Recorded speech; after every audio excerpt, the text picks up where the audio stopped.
Gadgil committee report നടപ്പിലാക്കൂ, കേരളത്തെ രക്ഷിക്കൂ എന്നുള്ള മുറവിളി കേൾക്കുന്ന ഒരു സമയമാണിത്. ഗാഡ്ഗിൽ കമ്മിറ്റി നടപ്പാക്കിയിരുന്നെങ്കിൽ ഈ കലാമിറ്റീസ് ഒക്കെ ഒഴിവാക്കാൻ പറ്റുമായിരുന്നു എന്ന് വിശ്വസിക്കുന്നുണ്ടോ? See, it depends on how we will do this. Gadgil committee നടപ്പാക്കിയിരുന്നെങ്കിൽ രണ്ട് കാര്യങ്ങൾ സംഭവിക്കും, 2-3 കാര്യങ്ങൾ സംഭവിക്കും. ഒന്ന്, നമ്മൾ ഇത്രയും ഹ്യൂമൻ ആക്ടിവിറ്റി ഈ സോൺ 1-ലെങ്കിലും ഉണ്ടാവില്ല. വെരി ടെക്നിക്കലി സ്പീക്കിംഗ്, സോൺ 1-ൽ നമ്മൾ ഇത്രയും ഹ്യൂമൻ ആക്ടിവിറ്റി ഉണ്ടാവില്ല. വിച്ച് മീൻസ് നമ്മൾ കഴിഞ്ഞ 14-15 വർഷം കൊണ്ട് മേപ്പാടി പോലത്തെ സ്ഥലത്തോ അല്ലെങ്കിൽ അതിൻ്റെ വടക്കോട്ടോ ഞാൻ ഈ ഒരു ഹോട്ട്സ്പോട്ട് എടുക്കുകയാണ്. ഇത്രയും ഹ്യൂമൻ റെസിഡൻസസോ ടൂറിസം ഇൻഡസ്ട്രീസോ അല്ലെങ്കിൽ ഈ പറഞ്ഞ പോലെ എന്താണ് ടണൽ ഉണ്ടാക്കുന്നോ അങ്ങനെ ഒന്നും സങ്കല്പിക്കാൻ പോലും പറ്റില്ല. It will be frozen in some space. അപ്പോൾ ആൾക്കാർ നാച്ചുറലി അവിടെ ഇത്രയും ഇൻ്റർവെൻഷൻ ചെയ്യാൻ പറ്റില്ല എന്നുള്ളത് കൊണ്ട് അത് വേണം എന്നുള്ളവർ മാറി താമസിക്കും, അത് വേണ്ട ആ സ്വസ്ഥതയിൽ മതി എന്നുള്ളവർ അവിടെ താമസിക്കും. So this is what will happen. It will be no guarantee for the fact that landslides will not happen. That we cannot say. എല്ലാവരും അത് പറയുന്നുണ്ട്, ഞാനത് ഞാനത് എഗ്രി ചെയ്യുന്നുണ്ട്, ഞാൻ എഗ്രി ചെയ്യുന്നുണ്ട്. അത് നമുക്ക് തടയാനൊന്നും പറ്റില്ലായിരിക്കും, കാരണം അത് കാലാവസ്ഥ വ്യതിയാനമായിട്ട് ബന്ധപ്പെട്ടുള്ള പ്രശ്നമാണ്, ഗാഡ്ഗിലിൻ്റെ ഇതല്ല. പക്ഷേ സോൺ 2-ൽ അതേപോലത്തെ ഒരുപാട് റെസ്ട്രിക്ഷൻസ് ഉണ്ട്. അപ്പോൾ ഇതിൽ പ്രധാനപ്പെട്ട ഹ്യൂമൻ ഇൻ്റർവെൻഷൻ കാരണം സംഭവിക്കുന്ന അഗ്രവേഷൻ ഓഫ് ദീസ് പ്രോബ്ലംസ് ഉണ്ടല്ലോ, അത് കുറയ്ക്കാൻ പറ്റും. കാഷ്വാലിറ്റീസ് കുറയ്ക്കാൻ പറ്റും.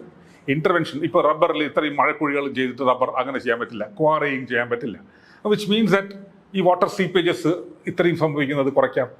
അവിടെയാണ് ഹ്യൂമൻ ഇൻ്റർവെൻഷൻ എന്ന് പറയുന്നത്. നല്ല കാടാണെങ്കിൽ ഇത് നമ്മൾ ഇതിനെക്കുറിച്ച് സംസാരിക്കുന്നില്ല, പക്ഷേ അല്ലാത്ത ഇൻ്റർവെൻഷൻസ് എല്ലാം റെഡ്യൂസ് ചെയ്യാൻ പറ്റും. പക്ഷേ ഇത് നേരെ തിരിച്ചാണ്. Forget Gadgil committees implementation. Now what is happening? There is a government order last year, പ്രത്യേകിച്ച് പുതിയ 21 ഗവൺമെൻറ് വന്നു കഴിഞ്ഞപ്പോഴത്തേക്കും there is an order where by പണ്ട് പ്ലാന്റേഷൻസ് റീഫോം ചെയ്യാനൊന്നും പറ്റില്ല, പ്ലാന്റേഷൻസ് ആർ ഫോസലൈസ്ഡ്, അവിടെ അങ്ങനെ ചെയ്യാൻ പറ്റുള്ളൂ. You cannot do other interventions in plantations. ഇപ്പോൾ എന്ത് ചെയ്യും? They have given an order where, and you go to Wayanad and see every single plantation agattu construction gallery, huge number of constructions are. ടൂറിസത്തിൻ്റെത് എന്ത് ചെയ്യാം എന്നുള്ളതോ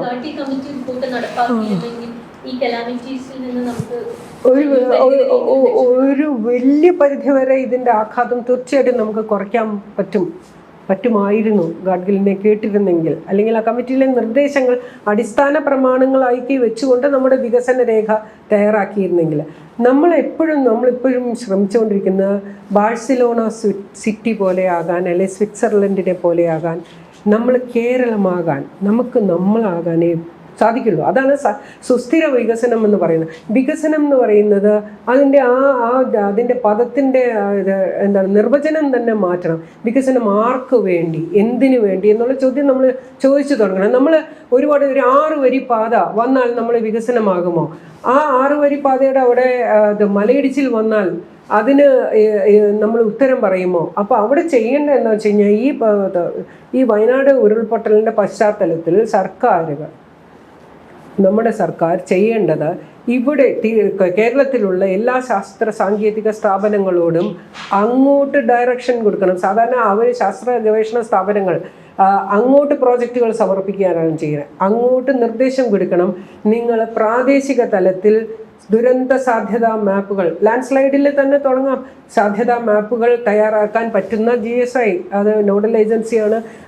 ഇതുപോലെയുള്ള യൂണിവേഴ്സിറ്റികളുണ്ട്, യൂണിവേഴ്സിറ്റികളിൽ ജിയോളജിസ്റ്റുകളുണ്ട്, ധാരാളം ജിയോളജിസ്റ്റുകൾ നമ്മുടെ നാട്ടിലുണ്ട്. അവരോട് പ്രാദേശിക തലത്തിൽ മാപ്പുകൾ തയ്യാറാക്കാൻ പറയുമ്പോൾ ദുരന്ത സാധ്യതാ മാപ്പുകൾ, അവിടെ ഒരു ഘടകങ്ങളെ പറ്റിയും നമ്മളൊരു സ്റ്റാൻഡർഡൈസേഷൻ വേണം. അതായത് ഇപ്പോൾ ജിയോളജിക്കൽ സർവേ ഓഫ് ഇന്ത്യ ഒരു പക്ഷേ 7 ഘടകങ്ങളായിരിക്കും എടുക്കുന്നത്, അല്ലെങ്കിൽ 9 ഘടകങ്ങൾ. സെസ് ചെയ്യുമ്പോൾ, centre for earth science studies ചെയ്യുമ്പോൾ അവർ 7 ഘടകങ്ങൾ എടുത്തിട്ടായിരിക്കും ഒരു സൊനേഷൻ മാപ്പ് ഉണ്ടാക്കുന്നത്. രണ്ടും തമ്മിൽ നമുക്ക് ചേർക്കാൻ പറ്റില്ല. അപ്പോൾ ഇന്ന ഘടകങ്ങൾ എടുത്തുകൊണ്ട് ദുരന്ത സാധ്യതാ മാപ്പുകൾ ഇന്ന സ്കെയിലിൽ തയ്യാറാക്കണം എന്നുള്ള നിർദ്ദേശം എല്ലാവർക്കും കൊടുക്കണം. അതാണ് ഒന്നാമത്തെ കാര്യം. 2, നമ്മുടെ വികസന സങ്കല്പങ്ങൾ തീർച്ചയായിട്ടും മാറണം. നമുക്ക് മറ്റുള്ള യൂറോപ്യൻ രാജ്യങ്ങളെ പോലെ ആകണ്ട. നമുക്ക് ഓരോ മനുഷ്യനും നല്ല വെള്ളം കുടിക്കാൻ, ശുദ്ധമായ വെള്ളം, നല്ല ശ്വസിക്കാൻ പറ്റിയ നല്ല വായു, നിൽക്കാൻ സ്റ്റേബിളായിട്ടുള്ള അതായത് ഒഴുകിപ്പോകാത്ത താഴേക്കിടിഞ്ഞു പോകാത്ത ഒരു ഭൂമി, ഈ 3 കാര്യങ്ങളുമായാൽ നിങ്ങളുടെ വികസനമായി. അതാണ് വികസനം. അല്ലാതെ നമ്മൾ ഇതിൻ്റെ പുറകെ ഒരു 6 വരിപ്പാത, ഒരു ആകാശപാത, പിന്നെ ഇവിടുന്ന് നമ്മൾ 1500 കിലോമീറ്റർ സ്പീഡിൽ പോകുന്ന ഒരു ട്രെയിൻ, അതല്ല വികസനം എന്നുള്ളത് നമ്മൾ മനസ്സിലാക്കണം. ഇപ്പം നേരത്തെ പറഞ്ഞ പോലെ ഈ റോഡ് നമ്മൾ നിർമ്മിക്കുമ്പോൾ ഈ പുഴകളെല്ലാം ഒഴുകുന്നത് കിഴക്ക് നിന്ന് പടിഞ്ഞാറയിലേക്കാണ്. ഇങ്ങനെ ചെരിഞ്ഞും കിടക്കുകയാണ് കേരളം പൊതുവെ. ഈ ഒഴുകി വരുന്ന വെള്ളത്തിന് കുറുകെയാണ് നിങ്ങളുടെ എല്ലാ മെഗാ പ്രോജക്റ്റുകളും വരുന്നത്. കേരയിൽ ഇതിനെ കീറി മുറിച്ചുകൊണ്ട് റെയിൽവേയുടെ ഇതിൽ അവിടെ കോൺക്രീറ്റ് വരുമല്ലോ, വെള്ളം അതിനൊക്കെ ഒഴുകാൻ പറ്റില്ല. അപ്പോൾ ഈ ഭാഗത്ത് വെള്ളം കിട്ടും. റോഡ് വെള്ളം വലിച്ചെടുക്കുന്ന സാധനമല്ല. റോഡ് വെള്ളപ്പൊക്കം ഉണ്ടാക്കും. എവിടെ ഉണ്ടാക്കും? കിഴക്ക് വശത്തുണ്ടാക്കും.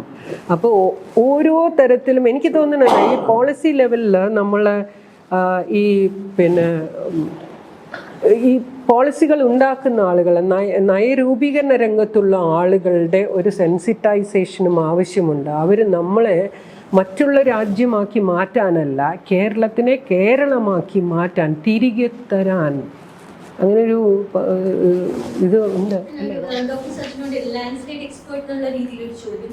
നമ്മൾ ഈ ലാൻഡ്സ്കേപ്സ് വരുമ്പോൾ എപ്പോഴും ക്വാറിയും പ്ലാന്റേഷൻസും ഒരു വലിയ റീസൺസ് ആയിട്ട് സൈറ്റ് ചെയ്യപ്പെടാറ്. അത് അങ്ങനെ തന്നെയാണോ? ദേ കോൺട്രിബ്യൂട്ട് ടു ലാൻഡ്സ്ലൈഡ്സ് ആണ്. എക്സാക്ട്ലി. പുത്തുമലയും കവളപ്പാറയുടെയും ഒരു എക്സാമ്പിൾ പറയുകയാണെങ്കിൽ ഭയങ്കര രസമായിരിക്കും.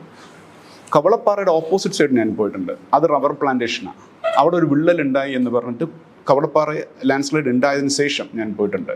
അവിടെ എനിക്ക് സുലഭമായിട്ട് മഴക്കുഴികൾ കാണാം. ഈ റബ്ബർ പ്ലാന്റേഷൻ്റെ ഏറ്റവും വലിയൊരു പ്രശ്നം, മഴക്കുഴികൾ എന്ന് വെച്ച് കഴിഞ്ഞാൽ സർക്കാരിൻ്റെ ഒരു പ്രസ്റ്റീജിയസ് പ്രോജക്റ്റാണ്. പക്ഷേ അത് എവിടെ ശാസ്ത്രീയമായിട്ട് എവിടെ ഉണ്ടാക്കണം എന്ന് അവർക്കറിയില്ല. അപ്പം ഈ റബ്ബറിൻ്റെ ഒരു പ്രത്യേകത എന്താ? ആദ്യത്തെ ഒരു 5 വർഷം അതൊരു തൈയായിട്ട് നിൽക്കും. ഈ 5 വർഷവും ആൾക്കാർ നല്ല കുഴി എടുത്ത് വെച്ചേക്കും. ഈ പിറ്റ് വെള്ളം നിന്ന് ഊർന്നിറങ്ങി അത് ഫെസിലിറ്റേറ്റ് ചെയ്യും. 2, ഇത് വലുതായി കഴിഞ്ഞിരുന്നാൽ ഈ മഴക്കുഴികൾ ഉണ്ടാക്കും തങ്ങി നിൽക്കാൻ. 2, അത് 20 വർഷം വരെ. 20 വർഷത്തിന് ശേഷം ഇതൊരു സ്ലോട്ടർ ചെയ്യും. ഇന്നത്തെ സ്ലോട്ടറിങ് സിസ്റ്റം എന്ന് വെച്ച് കഴിഞ്ഞാൽ കട്ട് ചെയ്തിട്ട് JCB വന്ന് വേരിനെ മാന്തി എടുത്തുകൊണ്ട് പോകും. സോ ഹീസ് ടോട്ടലി ഡിസ്റ്റർബിങ് ആ ഏരിയ. പക്ഷേ ഒരു സ്റ്റബിൾ മൾച്ചിങ് എന്ന് പറയുന്ന ഒരു പ്രാക്ടീസ് ഉണ്ട്. അതായത് മൂട് കട്ട് ചെയ്യുക, വേര് അങ്ങനെ ഇൻടാക്റ്റ് ആയിട്ട് വെക്കുക, അടുത്ത സ്ഥലത്ത് കുഴിയെടുത്ത് പുതിയ തൈ വെക്കുക എന്നുള്ളതാണ് യഥാർത്ഥ സിസ്റ്റം ചെയ്യുന്നത്. പക്ഷേ ഇതൊന്നും പാലിക്കപ്പെടുന്നില്ല. ഇവരിത് എടുത്തിട്ട് പോകും, സോയിലിനെ ഡിസ്റ്റർബ് ചെയ്യും. Real cause except for tea. Tea is much better. Tea പക്ഷേ ടീയിലും ഇപ്പോൾ കഴിഞ്ഞ ടീയിലെ റെസിഷൻ, ടീയിലൊരു ഫെയിലിയർ ഉണ്ടായിരുന്നു, ഒരു മാർക്കറ്റ് ഇടിവുണ്ടായി. അതിനുശേഷം ഒരു റിവൈവൽ വന്നപ്പോഴത്തേക്കും റീപ്ലാന്റേഷൻ ഒരുപാട് നടന്നു ടീയിൽ. എനിക്ക് അറിഞ്ഞൂടാ, ലിങ്കേജ് അറിഞ്ഞൂടാ. പക്ഷെ ഇതൊന്നും സ്പെസിഫിക്കലി, അതാണ് ഞാൻ പറയുന്നത്, ഈ അങ്ങനെയുള്ളിടത്താണ് സ്റ്റെബിലിറ്റി പ്രശ്നം വരാത്തത്. പക്ഷെ ഇതുപോലെ അവര് റീപ്ലാന്റേഷന് പോയി കഴിഞ്ഞാൽ ഒരുപാട് സംഭവിച്ചിട്ടുണ്ട്. നമ്മുടെ പ്രോബ്ലം അതാണ്, ഒരു സ്ഥലത്ത് പോകുമ്പോൾ ഈ ലിങ്കേജും കൂടെ ചോദിച്ച് മനസ്സിലാക്കി വരണമല്ലോ. Rubber is a very clear culprit in many places. Actually ഇതിന് ഒരു 2 സ്കൂൾ ഓഫ് തോട്ട്സ് ഉണ്ട്. നമ്മൾ ഹാർഡ് റോക്കിന് കേരളത്തിൽ കാണുന്ന എല്ലാ പാറകളും ഏതാണ്ട് 250 കോടി വർഷത്തിന് മേൽ പഴക്കമുള്ള പാറകളാണ്. പക്ഷേ അതിന് ഉപരിതലത്തിൽ കാണുന്ന മണ്ണ് ഒരു 10,000 തൊട്ട് 15,000 വർഷം പഴക്കമാണ്. അപ്പോൾ എല്ലാവരും നമ്മൾ ക്വാറി ചെയ്യുന്നത് പാറയല്ലേ, അപ്പം മണ്ണിന് എന്താണ് പ്രശ്നം എന്നുള്ളതാണ്.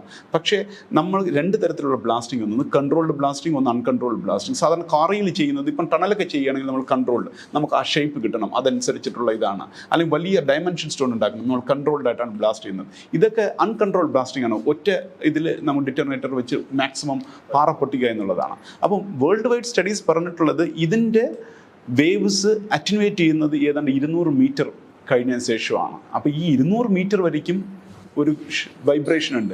ഈ വൈബ്രേഷനിൽ ഒരു വിള്ളൽ വന്നാൽ, ഞാൻ പടിഞ്ഞാറത്തറയിൽ ക്വാറിയിങ്ങിൻ്റെ ഇൻഫ്ലുവൻസ് കാരണം ഉണ്ടായിട്ടുള്ള ഒരു ലാൻഡ്സ്ലൈഡ് പഠിച്ചതുകൊണ്ട് അറിയാം, വിള്ളലുകൾ ധാരാളം ഉണ്ടാകും. ഈ വിള്ളലുകളിൽ തീർച്ചയായിട്ടും ഇറ്റ് ഫെസിലിറ്റേറ്റ്സ് വാട്ടർ. അത് കാരണം ഉരുൾപൊട്ടൽ ഉണ്ടാകുന്നില്ല, പക്ഷേ ഇറ്റ് ഫെസിലിറ്റേറ്റ്സ് ലാൻഡ്സ്ലൈഡ്. മഴ സമയത്ത് എല്ലായിടത്തും ക്വാറിയിങ് സ്റ്റോപ്പ് ചെയ്യണം. കാരണം they can do it all the quarrying April May മാസത്തിൽ. they can stockpile it, they can sell it. You don't blast it. മഴക്കുഴികളുടെ കാര്യത്തിൽ ഒരു ക്ലാരിറ്റി വരുത്തിക്കോട്ടെ. തമിഴ് നേരത്തെ പറഞ്ഞത് എനിക്കൊന്ന് റിലേറ്റീവ്ലി ഒരു പുതിയ ഇൻഫർമേഷൻ ആണ്. കാരണം മഴക്കുഴികൾ എങ്ങനെയാണ് കോൺട്രിബ്യൂട്ട് ചെയ്യുന്നത്? വെള്ളം സാച്ചുറേറ്റ് ചെയ്യിപ്പിക്കണം. സ്വാഭാവികമായിട്ട് അത് കൃഷിയെ ഹെൽപ്പ് ചെയ്യുന്നതല്ലേ. പക്ഷേ ഉരുൾപൊട്ടൽ സാധ്യത മേഖലകളിൽ ചെയ്യല്ലേ? ബാക്കി എല്ലായിടത്തും ചെയ്തോ, മീൻസ് കംപ്ലീറ്റ്ലി പാടില്ല എന്നാണ്. കംപ്ലീറ്റ്ലി പാടില്ല. ഇതുപോലെ High സ്ലോപ്പ് slope ഒരു area. 20 ഡിഗ്രി കൂടുതൽ സ്ലോപ്പുള്ള സ്ഥലങ്ങളിൽ മഴക്കുഴികൾ ഉണ്ടാകാതിരിക്കുന്നതാണ് സേഫ്. Yes, yes. പുത്തുമലയിൽ വേറൊരു രസമായിരുന്നു. അന്ന് ഞാൻ TV ചർച്ചയിലിരുന്ന്, ഞാൻ വിസിറ്റ് ചെയ്തിട്ടില്ല പുത്തുമല, എൻ്റെ സ്റ്റുഡൻസ് പോയിട്ടുണ്ട്. TV ചർച്ചയിൽ പുത്തുമലയിലുള്ള പ്രസിഡന്റ് ഉണ്ടായിരുന്നു, പഞ്ചായത്ത് പ്രസിഡന്റിൻ്റെ കൂടെ TV ചർച്ചയിൽ. പുള്ളി പറഞ്ഞത്, നമ്മൾ ഈ കിലുക്കത്തിൽ രേവതി പറയുന്ന കണക്കാണ് ഈ പുള്ളി പറഞ്ഞത്, നമ്മൾ 1000 കുഴികളെടുത്തു ഏത് ഏലം നടാൻ വേണ്ടിയിട്ട്. എനിക്കറിയില്ല ഏലത്തോട്ടമാണോ എന്നുള്ളത്. അപ്പോൾ ഒരു കുഴിയുടെ സൈസ് എന്ന് പറയുന്നത് 0.75 × 0.75 × 0.75 മീറ്റർ. സാധാരണ പറയുന്നത് 1 ക്യൂബിക് മീറ്റർ മണ്ണ് നിങ്ങൾ മാന്തി എടുക്കുകയാണെങ്കിൽ 2 ടണ്ണാണ് വെയിറ്റ്. അപ്പോൾ ഇത് 0.75 × 0.7 1.5 ടൺ മണ്ണ് ഒരു കുഴിക്ക് വേണ്ടി മാറ്റി എന്നുള്ളതാണ് തിയറിറ്റിക്കലി. അങ്ങനെ 1000 ആകുന്നിടത്ത് 1500 ടൺ മണ്ണ് നിങ്ങൾ അവിടെ ഡിസ്റ്റർബ് ചെയ്തു. ഇത്ര മാത്രമേ നമ്മൾ ചെയ്തുള്ളൂ എന്നാണ് പുള്ളി പറഞ്ഞത്. പ്ലാന്റേഷൻസും പ്രശ്നമാണ്, Plantations quarrying plus- പ്രശ്നമാണ്. ക്വാറിങ്ങിന്റെ കാര്യത്തിൽ ഒരു സംശയം ചോദിക്കാനാണ്. ക്വാറിങ് ഇപ്പോൾ അടുത്ത കാലത്ത് മഴ വരുമ്പോഴത്തേക്കും ക്വാറിങ് സ്റ്റോപ്പ് ചെയ്യും എന്ന് പറയും. പക്ഷെ ക്വാറിങ് പ്രോസസ് തന്നെയാണ് ഈ വിള്ളൽ ഉണ്ടാക്കുന്നതെങ്കിൽ you already created the damage for the rain water to seep in. കറക്റ്റാ. അപ്പോൾ മഴക്കാലത്ത് മാത്രം ഞാൻ ഉദ്ദേശിക്കുന്നത് ക്വാറിയിങ് റെഗുലേറ്റ് ചെയ്യുമ്പോൾ ഈ ഇത്തരത്തിലുള്ള ഇത് റെയിൻ വാട്ടർ ചെയ്യുന്നത് പോലെ തന്നെ ചെയ്യണ്ടേ? Something is better than nothing എന്ന് പറയുകയാണെങ്കിൽ അല്ല, നമുക്ക് orange alert ക്വാറീസിനെ വരാൻ നിർത്തും. കംപ്ലീറ്റ്ലി സ്റ്റോപ്പ് പക്ഷേ ചെയ്യാൻ ജൂൺ 1 പറ്റില്ലല്ലോ, നിർത്തണം. ബിക്കോസ് അത് ഡെവലപ്മെന്റിന്റെ ഒരു പാർട്ട് അല്ല, കൂടെ പക്ഷേ ആയതുകൊണ്ടാണ്. റീജിയൻസ് കൊടുക്കാം. See, the point is this. ഇങ്ങനത്തെ സ്ഥലങ്ങളിൽ ക്വാറി ചെയ്ത് വന്നപ്പോൾ മുത്തപ്പൻ കുന്ന് ഭയങ്കര കോൺട്രവേഴ്ഷ്യൽ ആയതാണ് ക്വാറിൻ്റെ പ്രോസസ്സിൽ. അങ്ങനത്തെ സ്ഥലങ്ങളിൽ ക്വാറിയും കൊടുത്തു കഴിഞ്ഞിട്ട് മഴ തുടങ്ങുമ്പോഴത്തേക്കും ഡിസ്ട്രിക്ട് കളക്ടർ ക്വാറിയും നിർത്താൻ പറയും. മഴ തീർന്നു കഴിയുമ്പോൾ ഞാൻ പറയും, ഞാൻ ഇടയ്ക്ക് വീട്ടിൽ നിന്ന് ചോദിക്കാറ് ഇത് ട്രോളിംഗ് ആണെന്ന് ചോദിക്കും. അല്ല, ഈ ഇതിലെ ബിൽഡിംഗ് മെറ്റീരിയൽസിൽ നമ്മൾ ഇത് വികസനത്തിൻ്റെ ഭാഗമാണ് പാറകൾ, അതുകൊണ്ട് അതിന് ക്വാറികൾ നിരോധിക്കാൻ പറ്റില്ല എന്നുള്ള സമീപനം മാറ്റേണ്ടിയിരിക്കുന്നു. നമ്മൾ എത്രയോ കാലം കൊണ്ട് കേന്ദ്ര സർക്കാരിൻ്റെ തന്നെ ഒരു building material technology promotion council, അത് ഇത് എങ്ങനെ ഈ പാറകൾക്ക് പകരം ഉപയോഗിക്കാവുന്ന പകരം സംവിധാനങ്ങൾ എന്താണ്, മണലിന് പകരം ഉപയോഗിക്കാവുന്ന സംവിധാനങ്ങൾ എന്താണ്, ഒരുപാട് ഓപ്ഷൻസ് പറഞ്ഞു വച്ചിരിക്കുന്നു. കേന്ദ്ര സർക്കാരിൻ്റെ പണ്ട് മുതലേ കണ്ടുപിടിച്ച് വെച്ചിരിക്കുന്നത്. അത് നമ്മൾ പ്രാക്ടീസ് ചെയ്ത് കഴിഞ്ഞാൽ അവർ പറയുന്ന ഓരോ ഓപ്ഷൻ, ഈ പൊളിച്ച് കളയുന്ന കെട്ടിടങ്ങളുണ്ടല്ലോ, അത് നിങ്ങൾക്ക് റീയൂസ് ചെയ്യാൻ പറ്റും.